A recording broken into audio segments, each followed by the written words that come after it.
Hello friends, कैसे आप सभी। गूगल मैथ्स में आपका स्वागत है।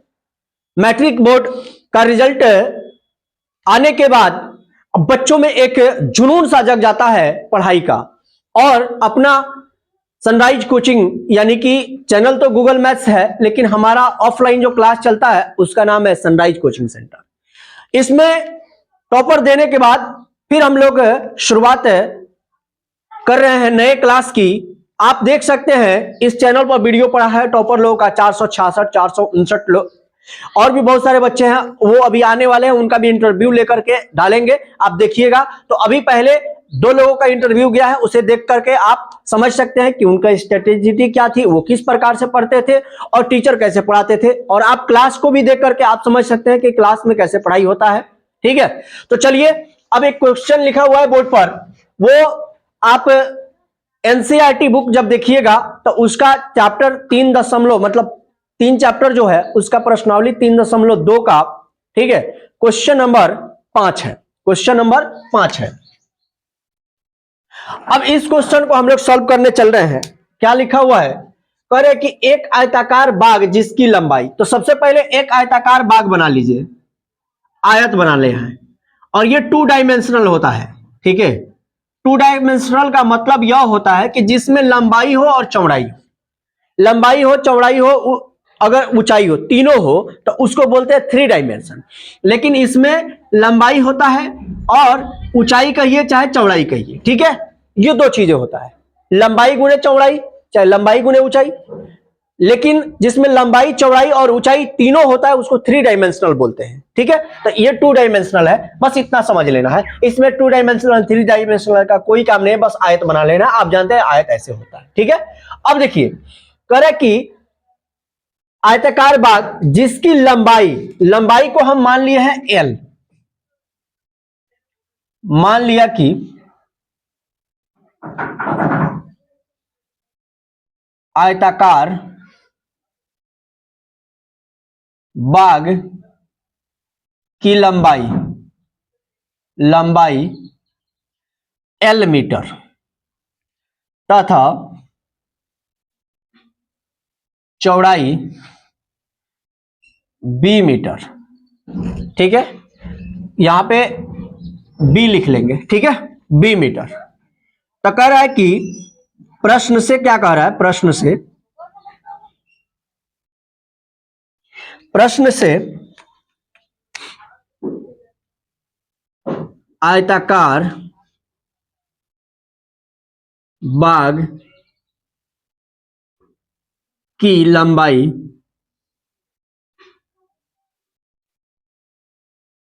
चौड़ाई से 4 मीटर अधिक है।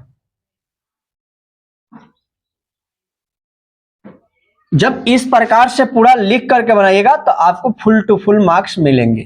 ठीक है, ये क्वेश्चन पूछा जाएगा 2 नंबर में, और फुल टू फुल मार्क्स लेने के लिए पूरा मैं जैसे लिख रहा हूं वैसे लिख करके आपको बनाना है। कॉपी जितना बेस्ट बना दीजिएगा, बोर्ड एग्जाम में अधिकतर मार्क्स आते हैं।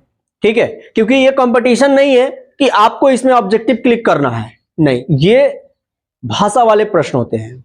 ठीक है, ऑब्जेक्टिव भी होता है 50%, तो 50% के लिए तो आपको समझ लेना है कैसे ही टिक करना है, छोटा छोटा बना करके, उसको भी बताऊंगा। तो पहले ये समझ लीजिए, आयताकार बाग की लंबाई, लंबाई को क्या माने है एल, चौड़ाई बी से 4 मीटर अधिक है। यानी कि मैं कह रहा हूं कि अगर लंबाई और चौड़ाई को आपस में बराबर करना है तो चौड़ाई में 4 जोड़ दीजिए, दोनों आपस में बराबर हो जाएंगे। ठीक है, पुनः प्रश्न से, ठीक है, पुनः प्रश्न से अब कह रहा है कि इसका अर्ध परिमाप, आयताकार बाग का अर्ध परिमाप बराबर 36 मीटर। तो आयत का परिमाप होता है 2 इंटू एल प्लस बी बराबर, मैं कह सकता हूं 2 गुणे 36। नहीं समझ में आया आपको? अर्ध परिमाप का मतलब होता है आधा, या इसको हटा दीजिए और यहां पे 1/2 कर दीजिए, फिर भी बात वही होगा। ये जाकर का वहां गुणा हो जाएगा, या यहां से यहां तक आप इसको काट सकते हैं। तो L प्लस बी बराबर कितना आ गया? 36। आपको सभी तरीका बता देता हूं ताकि आपको कभी परीक्षा में प्रॉब्लम हो भी नहीं। अब देखिए, परिमाप इतना आधा करने के लिए आधा परिमाप, या यहां पे 2 से गुणा कर लीजिए। यहां पे जब 2 से गुणा हुआ है तो ठीक है। अब यहां 2 रहता, यहां 2 रहता, तभी 2 से 2 कट जाता। ठीक है, अब L प्लस बी बराबर 36 आ गया। ठीक है, अब L के जगह पर B प्लस 4 लिखना है। तो B plus 4 plus B is equal to 36। यहां पे दिखाई दे रहा है ना? ठीक है, आ जाइए। यहां पे इधर दिखाई देगा? यहां भी नहीं दिखाई देगा। यहां पे चलिए, यहां पे देखते हैं। इधर यहां से चलिए, अब देखिए आप, यहां पे लिखा हुआ है B और यहां पे लिखा हुआ है B। तो B और B जोड़ेंगे तो 2B, अब प्लस में आ गया 4 बराबर में 36। ठीक है, अब यहां पे देखिए 2B बराबर, इसको जब इधर लेके आएंगे तो 36 माइनस 4, तो 2B इज इक्वल टू आ गया हमारा 32। इसको जब हम कट करेंगे तो ये 16 बन जाएगा, यानी B is equal to 16 metre, यानी 16 मीटर। ठीक है, अब कह रहा है कि आप लंबाई भी बताइए। तो लंबाई कितना है? L। L बराबर कितना है? तो B प्लस 4 है, B प्लस 4 है। तो L बराबर B के जगह पर कितना आ गया? 16, अब प्लस में 4, तो कितना आ गया? 16 4 20। कितना आ गया दोस्त? 20। अगर आपसे क्षेत्रफल पूछा जाए, एरिया, ठीक है,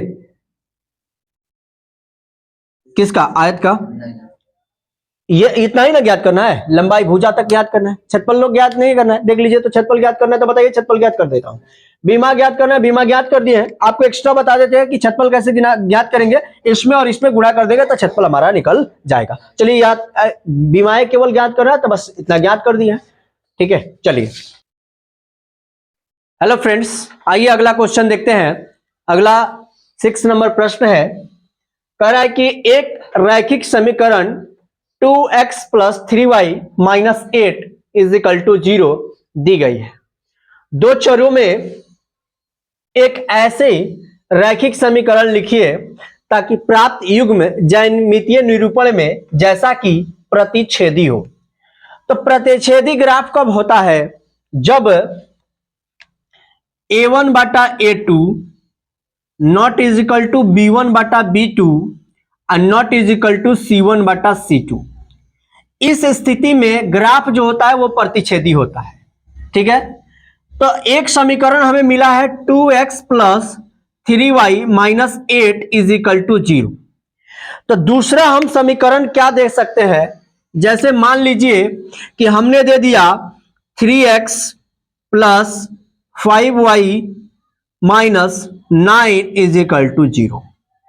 अब इसे हम लोग थोड़ा सा जांच करते हैं। a1 इसको बोलते हैं, a2 इसको बोलते हैं, यानी कि 2 बटा में 3, फिर नॉट इज इक्वल टू 3 बटा में 5, फिर not is equal to minus 8 बटा माइनस 9, माइनस से माइनस चला जाएगा तो ये बच गया 8 बटे 9।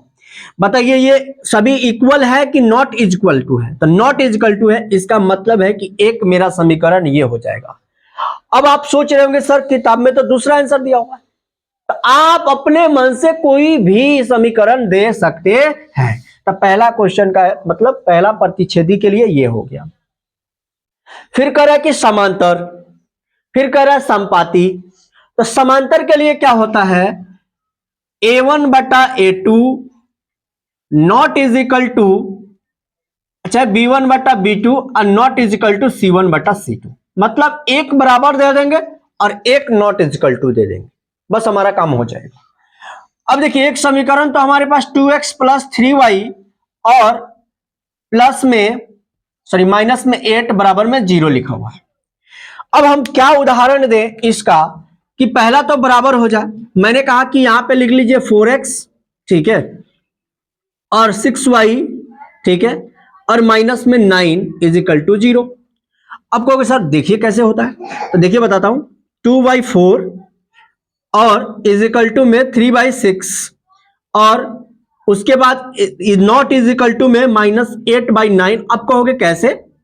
तो देखिए, इसको जब हम काटेंगे तो 1/2 बनेगा, 1/2 इज इक्वल टू, 3 एकम 3 और 3 दूनी 6, 1/2 भी ये भी बन गया।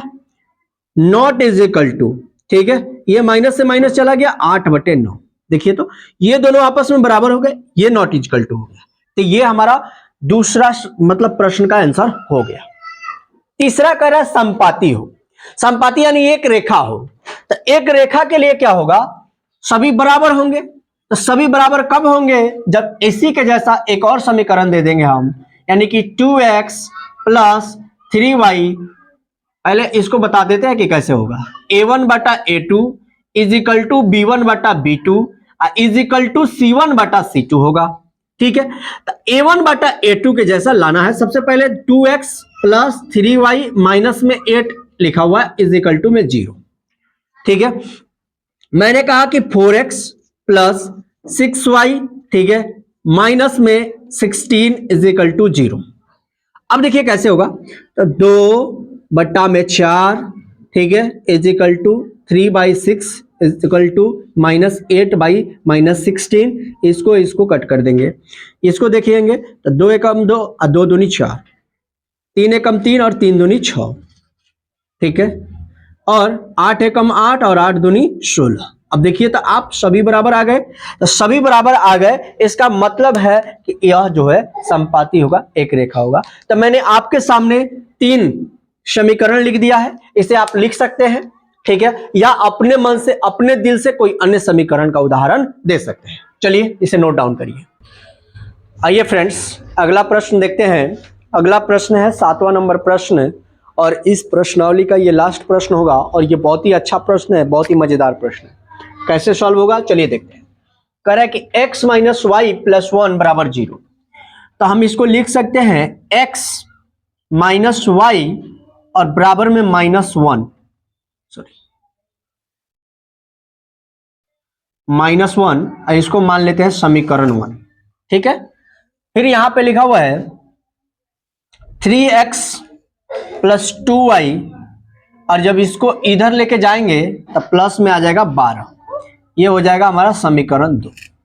ठीक है, अब यहां पे समीकरण 1 में मतलब गुणा करना है 3 से, यानी नीचे वाला से, और समीकरण 2 में जो गुणा करना है वो यहां वाले से गुणा करना है, यानी 1 से। इसको बोलते हैं विलोपन विधि। कौन विधि बोलते हैं, विलोपन विधि। तो 3 में x से गुणा करेंगे तो 3x, माइनस 3 में y से गुणा करेंगे तो 3y, बराबर 3 में 1 से गुणा करेंगे तो माइनस, मतलब -1 में हो तो -3। फिर यहां से गुणा करेंगे तो 3x + 2y और बराबर में 12। चिन्ह जब बदलेंगे तो माइनस माइनस, और यहां पे भी हो जाएगा माइनस, ये खत्म हो जाएगा। 3 और 2 5y, यानी माइनस में 5y, और इधर माइनस में क्या हो जाएगा 15y।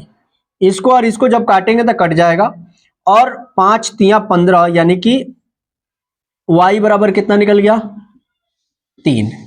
ठीक है, y का मान समीकरण 1 में रखने पर, ठीक है, इसमें रखने पर 1 में, तो क्या है मेरे दोस्त, x - y बराबर में -1, x - 3 बराबर में -1, x बराबर -1 प्लस में 3, x बराबर में आ गया 2। ये x का आंसर निकल गया। अब यहां पे कह रहा है कि इनका क्या करें, ग्राफ खींचे। तो सबसे पहले यहां पे बॉक्स बना लेते हैं। क्या बना लेते हैं, बॉक्स। इसमें x देंगे, इसमें y,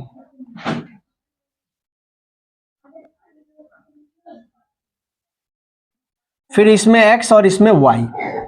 ठीक है, अब x का आंसर निकाले हैं 2 और y का आंसर निकाले हैं 3। तो 2 और 3 यहां भी और 2 3 यहां भी। ठीक है, क्योंकि इसका ग्राफ जो आने वाला है वो आने वाला है प्रतिच्छेदी, इसलिए हम इस प्रकार से लिखे, क्योंकि तीनों नॉट इक्वल टू है तो प्रतिच्छेदी ग्राफ आएगा। मान लीजिए कि यहां पे मैं मान ले रहा हूं 1 और यहां पे मैं मान ले रहा हूं 2। ठीक है, ये दूसरा समीकरण के लिए है। तो दूसरा समीकरण है 3x + 2y माइनस में 12 बराबर में 0, और इस समीकरण 1 के लिए है तो इसका है x - y प्लस में 1 प्लस में 1 बराबर में 0। ठीक है, यहाँ पे समीकरण 1 रखेंगे, यहाँ पे समीकरण 2 रखेंगे, ये बात आपको ध्यान में रखना चाहिए। ठीक है, अब देखिए यदि y बराबर 1 हो तो, क्योंकि यहां पे देखिए y का मान 1 माने हैं। बहुत सारे बच्चे सोच रहे होंगे सर क्या x का मान नहीं मान सकते? बिल्कुल मान सकते हैं, यहां पे भी मान सकते हैं। जब यहां पे मानेंगे तो यहां का वैल्यू निकलेगा, और जब यहां माने हैं तो यहां का वैल्यू निकलेगा। तो चलिए, यदि y बराबर 1 हो तो y का मान समीकरण 1 में रखने पर, किसमें रखने पर? 1 में रखने पर। समीकरण 1 क्या है? x माइनस वाई और बराबर में -1। तो x और y की जगह पर -1 बराबर में -1, x बराबर -1 प्लस में 1, x बराबर यहां पे निकल गया 0, यहां पे आ गया मेरा 0। पुनः यदि y बराबर 2 हो तो, क्या हो तो मेरे दोस्त? 2 हो तो y का मान समीकरण 2 में रखने पर, किसमें रखने पर? 2 में रखने पर। ठीक है, अब समीकरण 2 क्या कह रहा है भाई? 3x प्लस 2y बराबर में 12। तो 3x plus 2 into 2 is equal to 12। तो 3x प्लस में 4 12। तो 3x, ठीक है, बराबर में ये 12 माइनस में 4, तो 3x बराबर में आ गया 8। तो x बराबर में आ गया 8/3, तो 2.67 आ जाएगा। तो x बराबर आ गया 2.67। तो इसको हम लोग लिख लेंगे। अब हमारा क्या है? अब ग्राफ खींचना है। क्या खींचना है मेरे दोस्त? ग्राफ। ठीक है, अगर यहां पे दिख जाए तो बोलो। ठीक है, थोड़ा सा कैमरा इधर उधर करो। यहां नीचे दिखाई दे रहा है ना? यहां पे, इसमें कोई दिक्कत है? थोड़ा सा नचाना था। हो गया? दिख रहा है अब? ये देखिए, इसको बोलते हैं एक्स अक्ष, इसको बोलते हैं वाई अक्ष। ग्राफ छोटा सा मैं खींच दे रहा हूं, आप अपने कॉपी में बड़ा बना लेना, कोई दिक्कत नहीं है। यहां पे है एक्स डैश और यहां पे है वाई डैश। और यहां पे देखिए 1 2 3 4 और 5, इसको बढ़ा देंगे इतना थोड़ा सा, कोई दिक्कत नहीं है। फिर ऊपर आएंगे 1 2 3 4, एक और बढ़ा लेते हैं 5, 1 2 3 4 और 5। ठीक है, इस पर रखेंगे हम लोग y, याद रखेंगे आप। नीचे भी आइए 1 2 3 4 और 5, यहां पे आता है -1 -2 -3 -4 -5। 1 2 3 4 5, -1 -2 -3 -4 -5। समझ में आ रहा होगा आपको? अब देखिए, x अक्ष पर 2 और y अक्ष पर 3। x अक्ष पर 2 यहां है और y अक्ष पर प्लस में 3 यहां है, तो 2,3 यहां पे आ जाएगा। फिर x पर 0 और y पर 1, x पर 0 यहां है, y पर 1 यहां है, तो इसको यहां पे रखेंगे। ठीक है, अब एक लाइन देंगे, एक लाइन खींचेंगे, इस प्रकार से मेरा एक लाइन चला जाएगा, और इसको और ऊपर इंक्रीज करना है तो इंक्रीज कर लेंगे। ठीक है, इसको, ये जो फर्स्ट वाला लाइन खींचे है उस पर फर्स्ट समीकरण का नाम लिख देंगे, यानी कि फर्स्ट समीकरण x minus Y is equal to plus में 1 i इज इक्वल टू में 0, ये समीकरण 1 होगा। बताऊंगा आपको, ये नहीं दिखाई दे रहा होगा? दिखाई दे रहा है ना? ठीक है, दिखाई दे देगा। नहीं दिखाई दे रहा होगा तो आपको दिखाया जाएगा, कोई दिक्कत नहीं है। फिर आप देखेंगे कि इसमें भी x बराबर 2 और y बराबर 3, तो यहीं पर आएगा। नेक्स्ट है कि x बराबर 2.67, 2.67 कहां आएगा? लगभग यहां आएगा। और y पर 2 आएगा, तो y पर 2 आएगा तो यहां आएगा। ठीक है, यहां पे आएगा। अब इसको आपको एक और ग्राफ देने हैं, ठीक है, इसको ऐसे खींचने हैं, ये ऐसे जा रहा है, ध्यान से देखेंगे, ये नीचे जा रहा है, ये दूसरा समीकरण हुआ। और दूसरा समीकरण का नाम क्या है भाई? 3x प्लस 2y माइनस 12 बराबर में 0, ये हो गया हमारा समीकरण 2। अब देखिए, एक यहां पे टकराया है, एक यहां पे टकराया है, ठीक है, तो यहां पे टकराएगा, ये एक पर टकराएगा, याद रखेंगे, एक पर, और यहां पे भी एक पर टकराया, यहां पे -1 पर टकराया, यहां पे 1 पर टकराया है, ठीक है।